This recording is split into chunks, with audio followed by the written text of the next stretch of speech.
શ્રીનગરમાં સ્વામિનારાયણ ભગવાન અને તેમણે સ્થાપેલ સંપ્રદાયની પ્રતિષ્ઠા સાંભળી ત્યાંના નરભિરામ શાસ્ત્રીને સ્વામિનારાયણ ભગવાનને મળવાનો અને તેમની સાથે શાસ્ત્રાર્થ કરવાનો વિચાર થયો. સ્વભાવે સુશીલ અને જિજ્ઞાસુ આ વિદ્વાન વિપ્ર શ્રીહરિ પાસે આવ્યા. શ્રીહરિને હાર પહેરાવ્યો, તેમના ચરણ કમળમાં શ્રીફળ મૂક્યું અને પછી તેઓ શ્રીહરિ સન્મુખ બેસી ગયા. પરંતુ શ્રીહરિ તો વિપ્રોના પૂજક હતા. તેમણે તેમના માટે ખાસ આસન પથરાવી દીધું અને તે ઉપર બેસાડ્યા. તેમના કુશળ સમાચાર પૂછ્યા.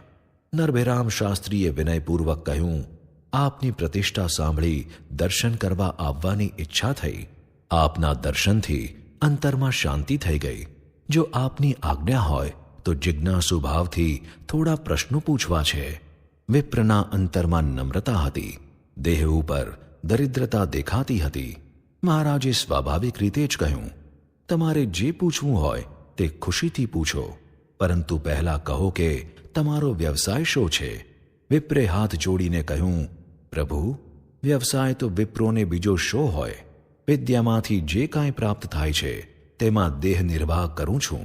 રાજાનું ધન હું લેતો નથી, કારણ કે તે દૂષિત હોય છે અને સત્કર્મો બાળી નાખે છે. માંગ્યા વિના અન્ન, ધન કે વસ્ત્રો જે કાંઈ આવે તે પાત્ર જોઈ લઉં છું.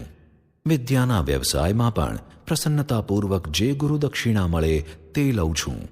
તેમના આવા સાત્વિક ભાવથી મહારાજ બહુ જ પ્રસન્ન થયા. પછી શાસ્ત્રીએ મહારાજને કહ્યું, મહારાજ, મારે આપને પ્રશ્નો પૂછવા હતા, પરંતુ આપના દર્શન માત્રથી અંતરમાંથી સંશય ગ્રંથિ ટળી ગઈ છે.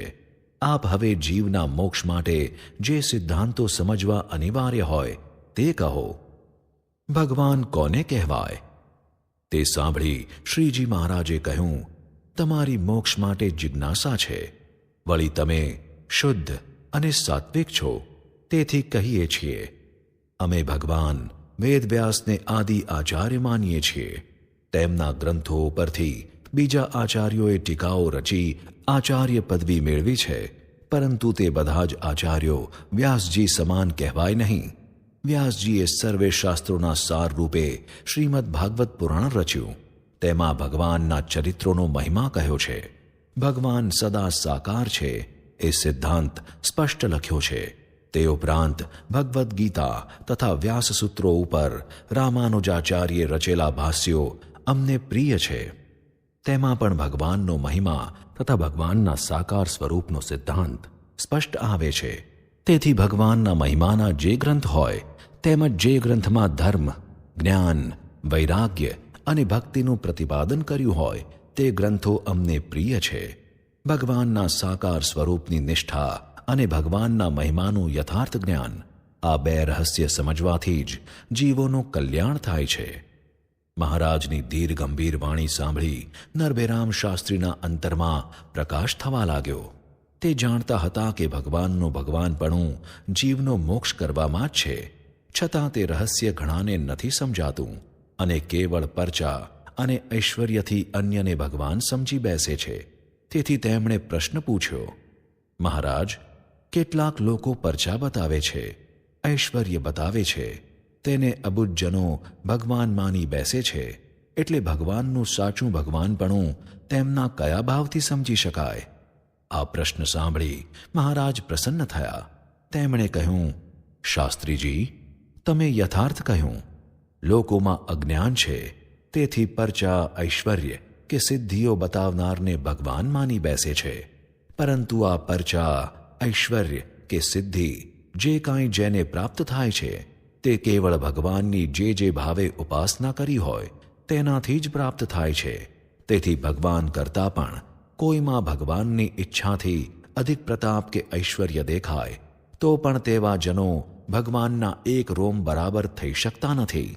જ્યારે સનાતન ભગવાનની પ્રગટ પ્રાપ્તિ થાય ત્યારે અંતરમાંથી માયાના વિકારો સમૂળા નાશ પામી જાય, આત્મા નિર્મળ બની જાય અને તે આત્માની દૃષ્ટિથી પ્રકટ ભગવાનના સ્વરૂપનું જ્ઞાન થાય. પરચા, ઐશ્વર્ય કે સિદ્ધિમાં ભગવાનપણું દેખાડી તેવા કુપાત્રો અંતે છકી જાય છે. માટે એટલું સમજવું કે સનાતન ભગવાન સિવાય આધુનિક ભગવાનોથી જીવના અંતરનું અજ્ઞાન ટળતું નથી. માયાનો પરાભવ કરવાની શક્તિ જીવમાં આવતી નથી અને બ્રહ્મ સ્વરૂપ થઈ પરમાત્માની ભક્તિનો અધિકારી તે બની શકતો નથી. મહારાજની વાત સાંભળતા નરભીરામ શાસ્ત્રી જાણે ઉપશમ અવસ્થામાં ઉતરી ગયા હોય તેમ ચિત્રવત બની ગયા. મહારાજે વાત પૂરી કરી અને શાસ્ત્રીએ આંખો ખોલી. તેણે હાથ જોડી દીધા. મહારાજને પ્રાર્થના કરતાં કહ્યું, મહારાજ, આપ તો સાક્ષાત પુરુષોત્તમ નારાયણ છો, તેથી આપના સંબંધથી જ મારા અંતરમાં પ્રકાશ થઈ ગયો છે.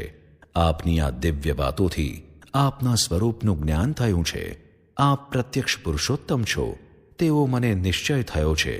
અત્યાર સુધી અનેક શાસ્ત્રો વાંચ્યા, અન્યને ભણાવ્યા પણ ખરા, કથા પણ કરી, પરંતુ મારી બુદ્ધિમાં આ જ્ઞાનની સ્થિરતા થઈ ન હતી. આજે આપના શ્રીમુખે આપની કૃપાથી મને આ દિવ્ય રહસ્યનું જ્ઞાન થયું. મહારાજે કહ્યું, શાસ્ત્રીજી, લોકો બધા શાસ્ત્રો ભલે ભણે, પરંતુ શુદ્ધ સત્સંગ વિના જીવનું કલ્યાણ થતું નથી. શાસ્ત્રીજી જિજ્ઞાસુ હતા. એટલું જ નહીં, પરંતુ મુમુક્ષુ પણ હતા. તેથી તેમણે મહારાજ પાસેથી જીવના મોક્ષ સંબંધી બધી જ વાત આજે જાણી લેવા નિર્ણય કરી લીધો. સભામાં બેઠેલા સંતો હરિભક્તો પણ મહારાજની આ દિવ્યવાણી સાંભળી હર્ષપુલકિત થઈ ગયા હતા. તેમને લાગ્યું કે શાસ્ત્રીને સુપાત્ર જાણીને મહારાજે આવી અપૂર્વ વાતો કરી. પોતાના સ્વરૂપનું જ્ઞાન શાસ્ત્રીને કરાવ્યું. તે નિમિત્તે સભામાં બેઠેલા સર્વને પણ તેમાંથી પ્રેરણા પામવાનો નિર્દેશ કર્યો. જે સિદ્ધાંત સમજવાનો હતો તે મહારાજે સમજાવી દીધો. એટલે હવે વાત પૂરી થઈ અને મહારાજ ઉઠશે એમ સૌ ધારતા હતા. ત્યાં શાસ્ત્રીજીએ પ્રશ્ન પૂછ્યો, મહારાજ, સત્સંગની વાત તો શ્રીમદ ભાગવત પુરાણમાં આવે છે કે જેવી ભગવાનની પ્રતિમામાં પૂજ્યપણાની બુદ્ધિ છે, તીર્થોમાં પવિત્રપણાની બુદ્ધિ છે, અને દેહમાં આત્મબુદ્ધિ છે, અને સંબંધીઓમાં મમત્વ બુદ્ધિ છે, તે 4 પ્રકારની ભાવના સંતમાં થાય ત્યારે સત્સંગ થયો કહેવાય. પરંતુ આપે શુદ્ધ સત્સંગ કહ્યો તે શું? મહારાજે જાણ્યું કે શાસ્ત્રી બુદ્ધિશાળી છે, નહીં તો આ પ્રકારનો પ્રશ્ન સૂજે નહીં. મહારાજે કહ્યું, શ્રીમદ ભાગવતમાં જે સત્સંગની વ્યાખ્યા કરી છે તે જ શુદ્ધ સત્સંગ. તે શુદ્ધ સત્સંગ પરમ ભાગવત સંતના આધારે રહ્યો છે. એવા સંતને ભગવાન સદા સાકાર છે, સદા પ્રત્યક્ષ છે એવી નિષ્ઠા હોય, પોતાના બ્રહ્મ સ્વરૂપનું જ્ઞાન હોય, પ્રકૃતિમાંથી ઉત્પન્ન થયેલા સર્વ પદાર્થો પ્રત્યે વૈરાગ્ય હોય અને પ્રત્યક્ષ ભગવાનની બ્રહ્મભાવે ભક્તિ કરતા હોય, તેવા પરમ ભાગવત સંત હોય. તેના હૃદયમાં ભગવાન સર્વ પ્રકારે બિરાજમાન હોય. એટલે તે સંત પણ ભગવાનની જેમ જ ધર્મધારક કે ધર્મ ધુરંધર કહેવાય. એવા સંતનો મન, કર્મ, વચને જે સંબંધ તે જ શુદ્ધ સત્સંગ. વિવિધ ભોજન કેવળ જોવાથી ક્ષુધા નાશ પામતી નથી, પરંતુ તે જમવાથી ક્ષુધા શાંત થાય છે. તેમ આ પ્રકારનો શુદ્ધ સત્સંગ કરવાથી જ જીવમાં રહેલા 3 પ્રકારના તાપનો અગ્નિ શમી જાય છે. શાસ્ત્રીજી સમજી ગયા. કેવળ સત્સંગની વાતો કરવાથી સત્સંગી થઈ જવાતું નથી, પરંતુ શરણ્ય ભાવથી પરમ ભાગવત સંતને સેવવાથી જ સત્સંગી થવાય છે. તેના અંતરમાં અપાર શાંતિ થઈ ગઈ. તેણે કહ્યું, પ્રભુ, ભગવાન પ્રગટ થાય છે ત્યારે તેમનો પ્રતાપ છાનો રહેતો નથી, પરંતુ જે અંધ છે તેને તે પ્રતાપ દેખાતો નથી. જેમ ઘુવડને સૂર્યનો પ્રકાશ દેખાતો નથી, તેમ એવા અજ્ઞાની જનોને ભગવાનના સ્વરૂપની પ્રતીતિ થતી નથી. આપે અપાર કૃપા કરી આ જ્ઞાનામૃત પાયું, તો હવે કૃપા દ્રષ્ટિ રાખી શરણમાં લેજો. એટલું કહી શાસ્ત્રી ઉઠ્યા, મહારાજને પગે લાગ્યા. મહારાજે તેમનો હાથ પકડ્યો. પોતે પહેરેલી કિનખાબની ડગલી ઉતારી શાસ્ત્રીને આપી. ગળામાં પહેરેલો સુવર્ણનો હાર કાઢીને શાસ્ત્રીને આપ્યો. શાસ્ત્રીએ હાથ જોડી કહ્યું, પ્રભુ, આટલું બધું મારા જેવા અલ્પ મનુષ્યને ન હોય.